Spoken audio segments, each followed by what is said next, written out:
Sa ilalim ng araw na walang tigil ang init, isang matandang lalaki ang patuloy na nagtatrabaho. Kahit pawis na ang katawan at tila walang saysay ang kanyang ginagawa, hindi siya tumigil.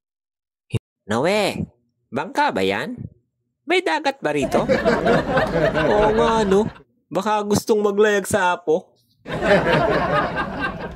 Mas mabuting tumawa kayo ngayon kaysa magsisi bukas.